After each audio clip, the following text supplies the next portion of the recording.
everybody, what is going on? I'm back here again talking about something that I don't really talk about too often, but I thought it'd be really cool to do a little video on. So for those of you who may be wondering about Dungeons and Dragons, we'll call this a very basic introductory video. I highly recommend you always look for like your local comic stores or any kind of tabletop business and always call and see if they're running any kind of D&D or Pathfinder games. I recommend doing those if you're a first-time learner, just so you get the basics down. Other than that, if you know people who have the time and the patience to teach you the basics from the ground up, do that too. So let's pretty much get into it, and I'll get into something that I've been playing ever since high school, so over 12 years. So for those of you who do not know and are completely new to this, Dungeons & Dragons, of course, is a real-life role-playing adventure game. With really no end. There are set missions that you can do, set goals to have, but essentially, the game is borderline endless in a sense. Like, I've played many games with my friends over the years, like, countless times, and I can tell you right now, it's a lot of fun, especially if you have the right people. And sometimes if you have a bunch of people who love to talk, you end up bullshitting more than actually playing, which is also fun. So getting into it, these are one of the books. This is the 3.5 edition of Dungeons & Dragons. This is currently not the edition that's being played now. That's 5th edition. I have seen those books. They look they look nice. They're kind of a throwback to the original advanced D&D. At least I think they do. I feel that the 5th edition plays a lot better than what 4th edition was attempting to do. And for those of you who are wondering, do you have to really know editions? I'm going to say no. I'd recommend just getting into the newest edition if possible, or in my opinion, stick with 3 and 3.5. Those are probably the easiest to learn. So, one of these books can probably run you about between $20 and $30 on Amazon. If you end up seeing any of these books with the Dungeons & Dragons logo on there, or anything really from Advanced, D&D, or even Pathfinder at like a local thrift store or Goodwill, I recommend picking them up, because at the end of the day, they're actually worth a little bit of money, including these Star Wars RPG books, which are currently out of print, and they are worth big bucks. So you're going to want to start off with one of these books. So you always want to get the player's hand guide. Don't worry about any of the book. Maybe we'll talk about those later, but worry about the core. You want the player's handbook. That's the book you want. So then we're doing that. You got your book. So what's next? You're going to need some dice. And not just some 6-sided dice. Nope, you're going to need a whole barrage of dice. I operate on the 7-dice system when I run campaigns, and every campaign I've run in usually operates on the 7-dice system. And what I mean by the 7-dice system is that there are 7 dice you're going to be using at all times, some more than others. But probably starting with the two most least important that I don't use as often is the percentile dice. And as you can see right there, and because I got really good lighting right now, you'll notice that there's a lot of like numbers rounding off and like every tens. It's a D percentile. These are primarily that I've seen.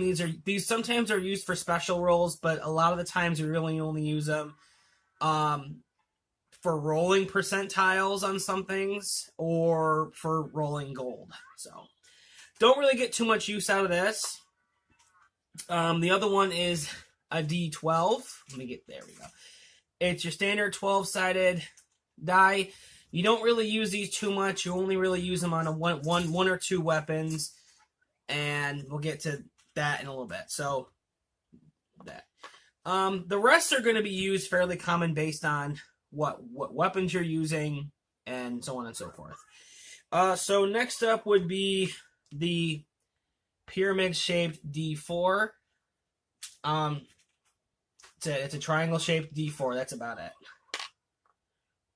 A D10, which is just like the percentile, except these are just 1 through 0, 0 through 9, however you want to put it. But we usually count the zeros as 10 unless sometimes the rule says it's 0, which I can't think of any at the top of my head. But these are most of the base weapon rolls right here, as well as the 8-sided die, which again is swords and I believe maces. Then come the two. Some of the 2 dice you're probably going to use the most, and of course, one of them is your standard 6-sided die, very standard, and your 20-sided die. This one right here is going to be the one you probably roll the most.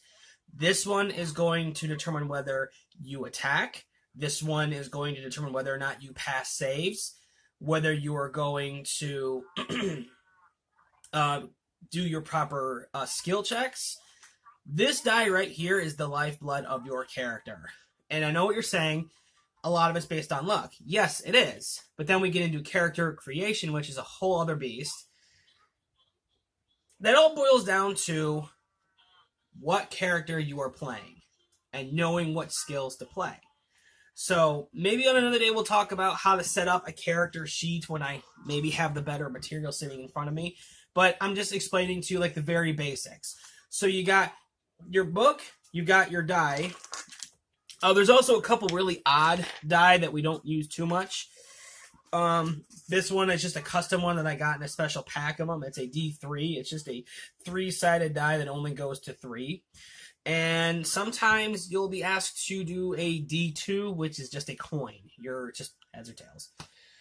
But those last 2 you're never really going to have to worry about. Those standard 7, you can get them. You can get them online. Any comic or tabletop gaming store. 6-sided die you can get almost anywhere. And I recommend basically if you really want to be cheap, you can go to any dollar store or Dollar General or Family Dollar, and in the toy section they usually sell the D6s for I think in 6 or 8 packs for $1 each, and just get a couple packs of those because you are going to be rolling a lot of D6s, which then gets into what character you're going to make. So if you're following still, trust me, this is where it's going to get fun. When it comes to character creation, the character you're going to be in the game, there's really no limit to what you cannot be, except maybe the rules of the person running the game who don't want to have ridiculously complex characters. And for your first-time character, I always recommend do something that's simple and that you feel like you're going to have fun doing. Don't try to play something you don't understand, because I've seen more times than not when that happens, they don't want to play after the first time. So some hints for creating your own character. Pick one that fits your personality and your persona, I would say. I'd say when it comes to your very first character, you want to play something that's easy to you, that makes a lot of sense. So when it comes to creating a character, there's 2 things you're going to have to figure out right off the top of your head. One of them is what's your race going to be, what's your class going to be. So I'm going to label them off really quick. Your races are very basic. You have human, you have elf, you have half-elf, you have halfling, you have dwarf, and then you have half-orc. If you're wondering why orc is not a class, trust me, it isn't. They're more, half-orcs are more looked at as like the bad guys in D&D. That's not to say you can't have an orc that's a good guy. They're just very, very uncommon. So of all those characters, you want to pick one that you most identify with. Male or female, it really doesn't matter. So yeah, you have those character classes. Some of them have better perks than others. Like some of them are able to see in the dark better than others. Some of them have special bonuses to their stats, like the dwarf, because he's such a stocky individual with such a low center mass, he has a higher bonus to his constitution, which then adds to his HP and so on. Again, play to what you feel is best. My daughter just slipped in her bassinet. Hi. Have fun? Hi. Oh, honey.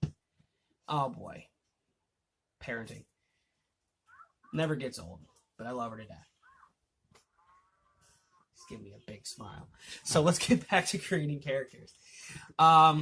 Humans are the most basic. They don't give you any real negatives or positives. That also to keep in mind, any character outside of a human, if they do have a positive, they also have a negative as well. Humans are the only one that are straight down the middle. They have no bonuses or debuffs at all.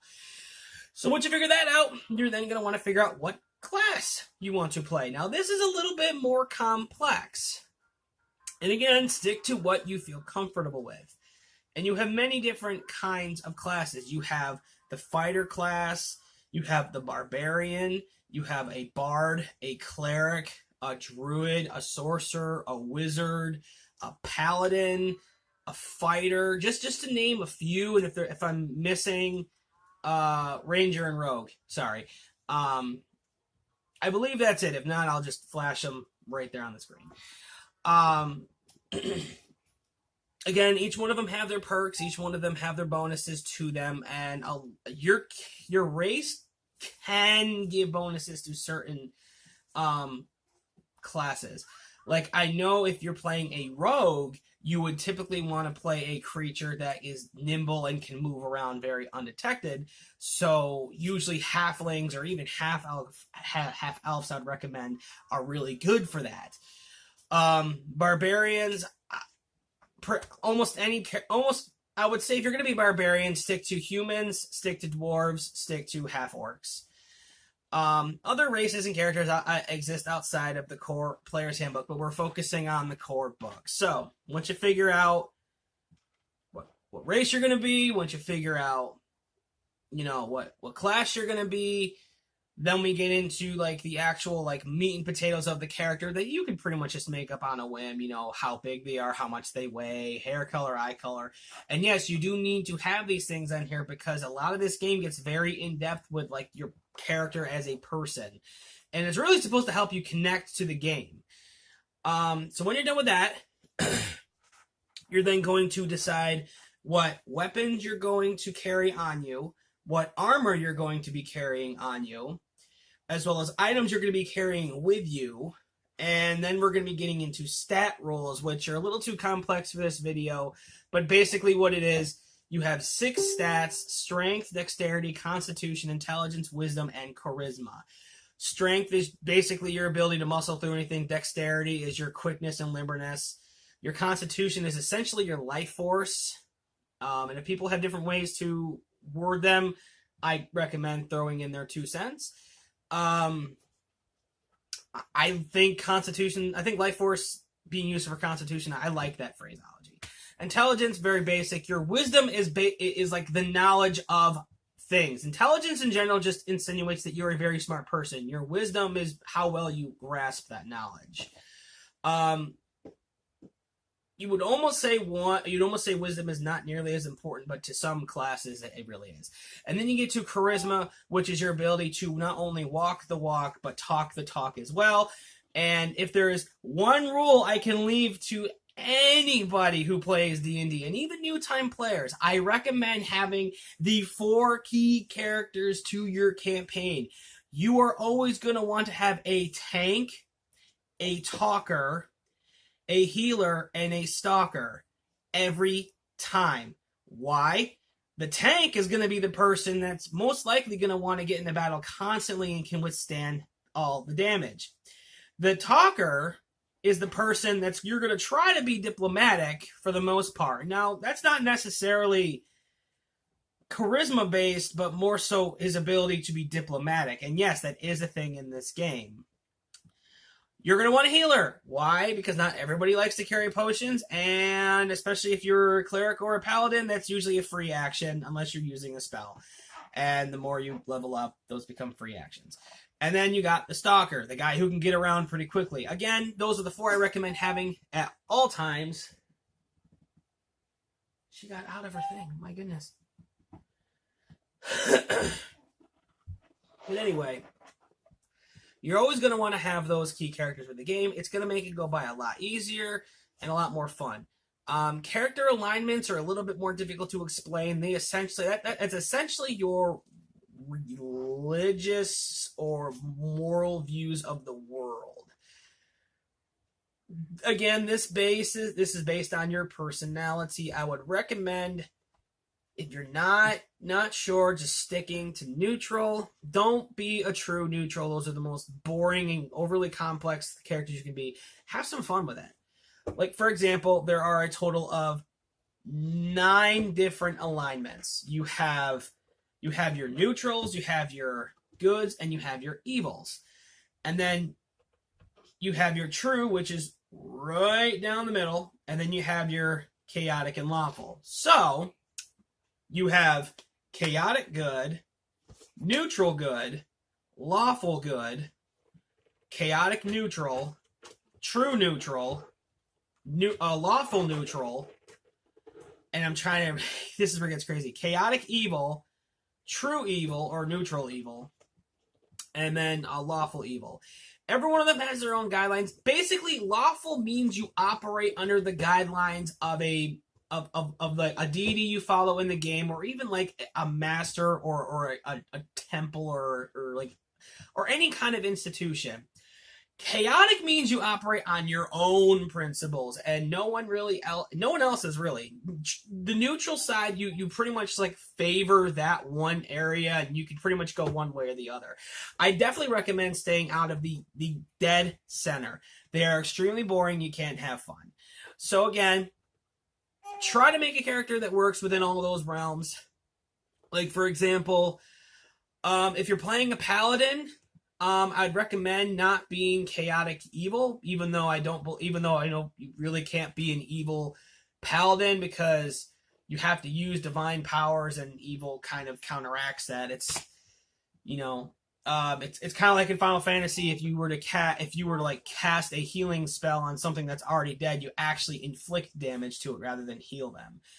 It works in opposite. So you always want to find a nice tight knit pack together. So once you figure out what you're going to be, the race of your character, what you're going to be carrying with you on these travels, your weapon of choice, there's a whole bunch of stat rolls you got to do. Maybe for another video I'll get into it in detail, but you roll your stats, which again, another video, and then you get your character. And what's to happen next? That's for the DM or basically the game leader or the dungeon master. Hi. That's for them to decide. It could be anything. You could be thrown into an institution where you and your entire party that's playing are all prisoners.